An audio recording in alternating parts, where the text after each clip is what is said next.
करें। आप सबको हमारा नमस्कार। आज आधुनिक भारत के 21वीं सदी के भारत के निर्माता, उसकी नींव रखने वाले, सूचना और आईटी की रेवोल्यूशन लाने वाले भारत रत्न श्री राजीव गांधी जी का जयंती भी है और एक कृतज्ञ राष्ट्र उनको आज याद करता है। कांग्रेस पार्टी उनका नमन करती है। एक बहुत अहम मुद्दे पर आपके पास आए हैं, क्योंकि इस मुद्दे पर इतनी परतें हैं कि वो परतें खुलनी जरूरी हैं। आरबीआई की एक रिसर्च यूनिट होती है। आरबीआई का एक बुलेटिन आता है। 18 अगस्त को आरबीआई का एक बुलेटिन आया। वो रिसर्च रिपोर्ट उसमें प्रकाशित हुई और उसमें साफ तौर से कहा गया कि ये जो अंधाधुंध सरकारी बैंकों के निजीकरण का प्रयास चल रहा है, प्रकरण चल रहा है, उसके बहुत ज्यादा नुकसान होंगे, बहुत उसके दुष्परिणाम होंगे। कल सुबह 11:07 पर 19 अगस्त को general secretary communication Shri Jairam Ramesh ji ने इस पर एक ट्वीट भी किया और उन्होंने बताया कि कैसे 27 सरकारी बैंक अब सिर्फ 12 बन चुके हैं और ये जो बेचे जाओ पार्टी भारतीय जनता पार्टी है, ये औरों को बेचना चाहती है, किसी की नहीं तो आरबीआई की तो सुन लीजिए, जो कि बैंकिंग रेगुलेटर है, एक स्वतंत्र बहुत रिस्पेक्टेबल संस्था है। लेकिन जबरदस्त दुख और खेद के साथ पहले तो यह बताना पड़ता है कि उनकी इस ट्वीट पर भाजपा के गुर्गों ने जरूर आक्रमण किया, फेक न्यूज के सरगनाओं ने उस पर बोला, लेकिन कल रात होते होते आरबीआई जैसी संस्था को यू टर्न करना पड़ा। The reserve bank of India had to be a reverse Bank of India to disown a report put out by its own research department.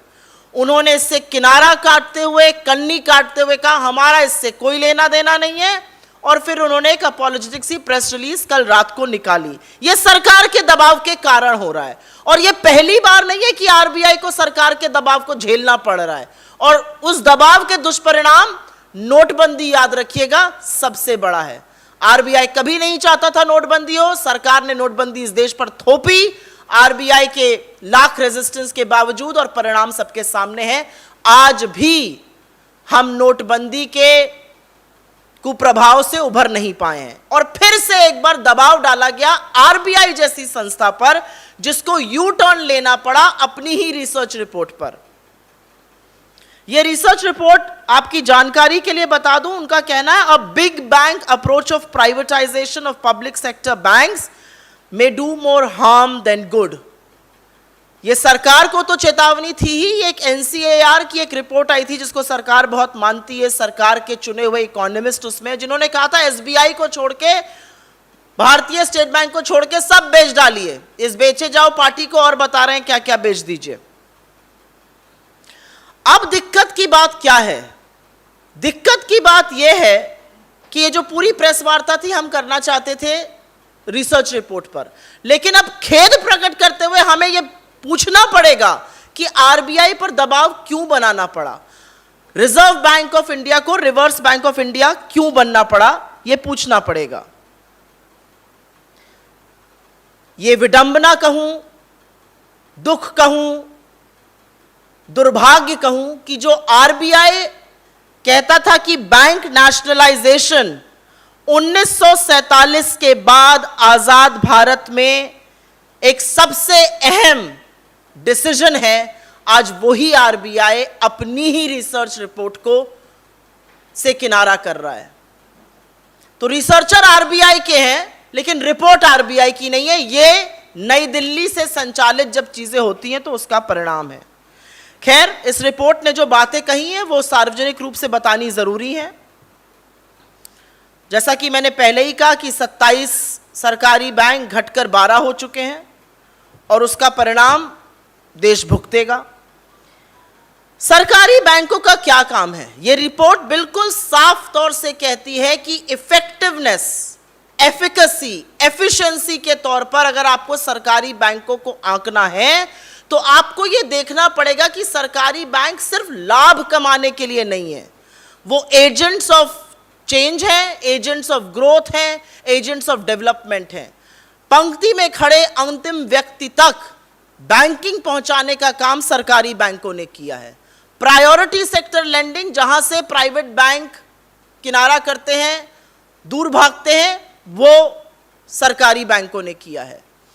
खेतिहर, मजदूर, किसानों, सबको ऋण पहुंचाने का काम सरकारी बैंकों ने किया है। इंफ्रास्ट्रक्चर लेंडिंग का काम सरकारी बैंक करते हैं। और उसके बाद अगर सरकारी बैंकों की भूमिका पर सवाल उठाया जाता है तो यह रिसर्च रिपोर्ट ही सच बता रही है, जो हम काफी टाइम से कह रहे हैं। सरकारी बैंक ने फाइनेंशियल इंक्लूजन किया है इस रिपोर्ट के मुताबिक। इस रिपोर्ट में एक बहुत बढ़िया तथ्य, और ये हम आपके साथ साझा करेंगे, सारे ग्राफिक्स और जो इस रिपोर्ट के आकलन है। इस रिपोर्ट का कहना है कि एफिशिएंसी, दक्षता के तौर पे अगर आपको देखना है तो जो मूल्य सरकारी बैंकों का है, जो सेवाएं सरकारी बैंक देता है, जो आउटपुट सरकारी बैंक करता है, वो वहां पर मिलने वाले वेतन से कई गुना ज्यादा है। तो इवन ऑन कॉस्ट इफेक्टिवनेस सरकारी बैंक अपने प्राइवेट काउंटर पार्ट से बेटर है।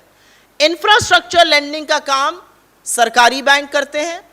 40% इंफ्रास्ट्रक्चर लेंडिंग का जो गोल होता है, जो प्रायोरिटी सेक्टर लेंडिंग का गोल होता है, प्राइवेट बैंकों को भी मीट करना पड़ता है।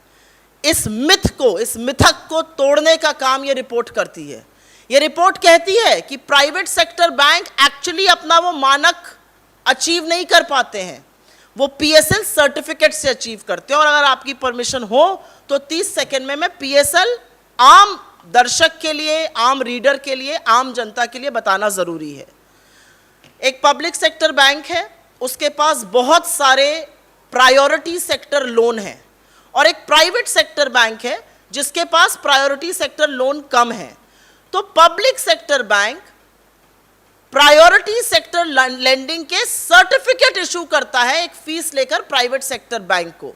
वो लोन अभी भी पब्लिक सेक्टर बैंक का है, लेकिन वो सर्टिफिकेट होने से 40% का मानक, जो एक मिथक है, वो प्राइवेट सेक्टर बैंक अचीव कर लेता है।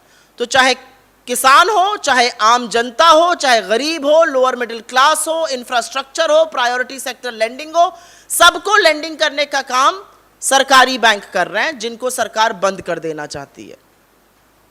यह रिपोर्ट आगे कहती है कि ग्लोबल फाइनेंशियल क्राइसिस के दौरान प्राइवेट सेक्टर बैंक से पैसा निकालकर पब्लिक सेक्टर बैंक्स में डाला गया, और यह कहती है कि if stronger PSBs had not existed, अगर मजबूत सरकारी बैंक ना होते तो ग्लोबल फाइनेंशियल क्राइसिस का जो इंपैक्ट है, उसका जो प्रभाव है, वो हमारी अर्थव्यवस्था पर और हमारे बैंकिंग क्षेत्र पर बहुत जबरदस्त होता। यहां पर इंदिरा जी को मैं याद करूंगी, और सिर्फ इसलिए नहीं याद करूंगी क्योंकि वो एक बहुत ही दूरदर्शी नेता थी, पर इसलिए याद करूंगी क्योंकि उन्होंने बैंकिंग की मोनोपोली को तोड़ने की हिम्मत दिखाई थी। उन्होंने बैंकिंग, जब बैंक नेशनलाइजेशन हुआ, जब बैंकों का राष्ट्रीयकरण हुआ, तो उसका सोल एम था कि कुछ लोगों के हाथ से पैसा निकालकर गरीब, गुर्बत, किसान, खेतिहर, मजदूर तक पहुंचाया जाए। पहले लेंडिंग सिर्फ सेलेक्ट बिजनेस हाउसेस को और कुछ ही लोगों को होती थी। बैंक नेशनलाइजेशन के बाद लेंडिंग और बैंकिंग का जो काम है वो अंतिम पंक्ति के व्यक्ति तक पहुंचा, और इसीलिए एक जमाने में आरबीआई कहता था कि 1947 के बाद, आजादी के बाद, आजाद हिंदुस्तान में बैंक राष्ट्रीयकरण एक सबसे महत्वपूर्ण कदम है।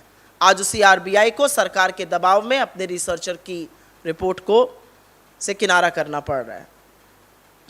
एक और बात, और ये अंतिम बात है जो हम कहना चाहते हैं, एक ये मिथ फैलाया जाता है, सरकार के कुछ इकोनॉमिस्ट बैठ जाएंगे, अधकचरे ज्ञान वाले प्रवक्ता आ जाएंगे, मंत्रियों की तो क्या ही बात की जाए, जो कहेंगे कि भाई इतना पैसा डालना पड़ता है, टैक्स पेयर्स मनी सरकारी बैंकों में। आपकी जानकारी के लिए बताना जरूरी है, और यह रिपोर्ट कहती है कि जो पैसा सरकार सरकारी बैंकों के कैपिटल इन्फ्यूजन में डालती है, सरकारी बैंकों ने पिछले कई सालों में, पिछले 14 सालों में ऑपरेटिंग प्रॉफिट उसका 4 गुना दिया है। तो जो टैक्स पेयर्स मनी के नाम से एक बबल फैलाया जाता है, उसको बर्स्ट करने का काम भी ये रिपोर्ट कर रही है कि ऑपरेटिंग प्रॉफिट जो होता है वो 4 गुना होता है सरकार ने जो पैसा डाला है उसके। तो taxpayers money is actually being put to good use, लेकिन जो एनपीए राइट ऑफ किए जा रहे हैं और उसके बारे में जो एक मिथक फैलाया जाता है, वहां पर टैक्स पेयर्स मनी जा रहा है। हमारी सरकार से 3 बड़ी डिमांड है और इस मंच से ये डिमांड करते हैं। हमारी पहली डिमांड है कि बिना विलंब किए, क्योंकि कभी सरकार कहती है 27 से 12 बैंक हो गए, फिर सरकार कहती है विंटर सेशन में एक कानून आने वाला था कि हम अपनी ओनरशिप हर बैंक में खत्म कर देंगे, फिर पता चलता है नहीं नहीं जी 2 बिकेंगे। तो सरकार एक व्हाइट पेपर इस देश के सामने लाए, व्हाइट पेपर पे वो बताए कि उनकी एक्चुअली बैंक राष्ट्रीयकरण की मंशा क्या है। आप बैंक राष्ट्रीयकरण जो हुआ था उसका जो प्राइवेटाइजेशन कर रहे हैं, इस पर आपकी मंशा क्या है? That's the first demand. We want a white paper as far as privatization of public sector banks is concern. हमारी दूसरी डिमांड, और ये इस मंच से हमारे नेताओं ने अनेकों बार कहा है, ये जो संस्थाओं को भयभीत करने का, संस्थाओं पर दबाव बनाने का काम किया जाता है, ये बंद होना चाहिए। आरबीआई एक बहुत ही रिस्पेक्टेबल संस्था है, it is autonomous, it is independent, let it do it's job. आप आरबीआई के ऊपर दबाव क्यों बना रहे हैं कि 24 घंटे के अंदर आरबीआई को उस रिपोर्ट से किनारा करना पड़ा, उस रिपोर्ट को, अपनी ही रिसर्च डिपार्टमेंट की रिपोर्ट को डिसोन करना पड़ा? तो संस्थाओं पर दबाव बनाना बंद करिए, ये हमारी दूसरी डिमांड है। और हमारी तीसरी डिमांड ये है कि ये जो रेकलेस प्राइवेटाइजेशन की बात हो रही है, ये भी बेच डालो, वो भी बेच डालो, बनाया कुछ नहीं 8 सालों में, 70 सालों का जो हिसाब मांगते थे वो बेच वो ही रहे हैं जो 70 सालों में बना था। तो ये जो बेचे जाओ पार्टी है, थोड़ा ठहरे, थमे और सोचे कि इस रेकलेस प्राइवेटाइजेशन के परिणाम क्या होने वाले हैं, लोगों की नौकरियों पर, लोगों की आय पर, सरकारी संस्थाओं पर, इसके क्या परिणाम होने वाले हैं सोचे और उसके बाद उस पर भी एक व्हाइट पेपर प्रस्तुत करें। I will very briefly make a statement in English. There's an RBI research unit report that has red flagged reckless privatization of banks, government banks. It says that public sector banks have played a crucial role as far as financial inclusion is concerned, and any bing bang approach to privatize them, which this government wants to do, is going to have more harm than good. This is also in response to an NCAR study which says you sell every other bank other than SBI. What is, however, unfortunate is that this report came on the 18th of August. General Secretary Communication, Rajya Sabha MP Shri Jairam Ramesh ji tweeted about it at 11:07 in the morning on the 19th of August. The BJP as usual kept attacking it, but late at night, the RBI was forced to do a U-turn and disown the same report prepared by its own research unit. What prompted the RBI to do so is a big question, and a question that we will consistently raise, because this cannot happen without the government's interference. Why did the Reserve Bank of India be forced to become the reverse Bank of India? From Make in India, the BJP is down to Sell in India. But the research report puts out some very interesting facts. 27 banks have now been reduced to 12. It says the role of financial inclusion, priority sector lending, infrastructure lending, taking banking to the far-flung areas of India has been done by the public sector banks. It says public sector banks are far more cost-effective than private sector banks. Their wages are lower, but their output is more. It goes on to talk about infrastructure lending done by public sector banks. It also breaks the myth that private sector banks achieve their priority sector lending target through priority sector lending certificates, which is nothing but a certificate issued at a price of a fee by the public sector banks, even though the loan remains with them. So they skirt the real lending. The real lending never really happens. It talks about the global financial crisis and how our strong public sector banks ring-fenced the economy and the banking sector. It also talks about how market imperfections are actually addressed by public sector banks. It talks about how bank nationalization distorted those market imperfections. It broke the monopoly of a few money lenders, took it to the far-flung areas, took it to lower middle class, the poor, the farmer. I also want to just make a very, very brief point on this whole bogey about taxpayers' money going into public sector banks.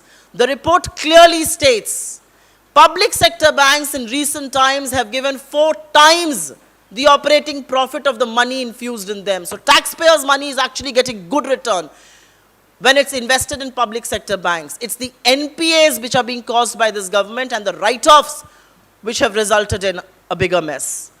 There are only 3 demands that we have from this platform. The Modi government must lay out a white paper as far as privatization, the reckless privatization of public sector banks is concerned. It must also state that why did RBI have to do a U-turn and disown its own report? This cannot happen without pressure from New Delhi, which is only obsessed with headline management. And last but not the least, it is time for the Modi government to pause, ponder and assess and make a public declaration on what does it aim to achieve through reckless privatization, one sector after the other. That's what you've reduced the Indian economy to. Thank you. Happy to take your questions. RBI इस पे suo motu पे पहले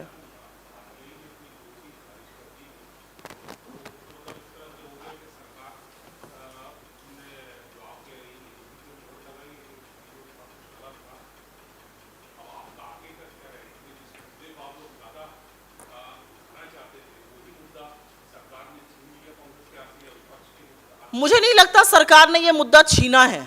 मुझे ये लगता है कि ये दिखाता है और लोगों को समझ में आना चाहिए कि इस सरकार में काम कैसे होता है। इस सरकार में काम करने का तरीका ये खुद मत करो, अगर कोई चेतावनी दे रहा है तो उसके ऊपर दबाव बनाकर यू टर्न करा दो। आरबीआई जैसी संस्था को अगर अपने ही रिसर्च डिपार्टमेंट की रिपोर्ट को कहना पड़ रहा है ये हमारा स्टैंड नहीं है, ये रिसर्चर्स का स्टैंड है, ये बहुत सोचने लायक बात है। और मुझे ऐसा लगता है कि आरबीआई को जो यू टर्न लेना पड़ा है, आरबीआई को जो डिसोन करनी पड़ी अपनी रिपोर्ट, वो सरकार की खोटी नीयत को कहीं बयां करती है। वो ये दिखाती है कि जो भी सरकार को आईना दिखाएगा उसके साथ ये सरकार दबाव से पेश आएगी। लेकिन इतिहास गवाह है, और बहुत पुराना इतिहास नहीं, 2016 का इतिहास गवाह है कि जब आपने आरबीआई जैसी संस्था पर दबाव बनाकर उनकी इच्छा के विरुद्ध नोटबंदी करी, उसका खामियाजा 6 साल बाद भी हमारी इकोनॉमी, हमारी अर्थव्यवस्था, हमारे एमएसएमईज, हमारे लोग, हमारे देश के बेरोजगार युवा आज तक झेल रहे हैं। आपके दबाव का परिणाम बड़ा, उसका कुप्रभाव बहुत अभी तक बोल रहा है। नहीं, अगर सुओ मोटो पे है तो, इस पे है तो आप पूछ लीजिए, नहीं तो what is your issue? I want to stick to this. We'll take it from off the stage. Thank you. That's all that we wanted to say. It's important to please highlight how this government interferes with agencies. जब हमारे नेता, चाहे वो राहुल जी हो या कोई भी और हो, जब संस्थाओं को डराने, धमकाने, संस्थाओं पर दबाव बनाने की बात करती है, तो याद रखिएगा हम सिर्फ ईडी, सीबीआई और इनकम टैक्स की नहीं, हम आरबीआई जैसे इंस्टीट्यूशंस की, जिनकी ग्लोबल साख है, उसके साथ ये सरकार क्या करती है, ये कहीं ना कहीं दर्शाता है। धन्यवाद।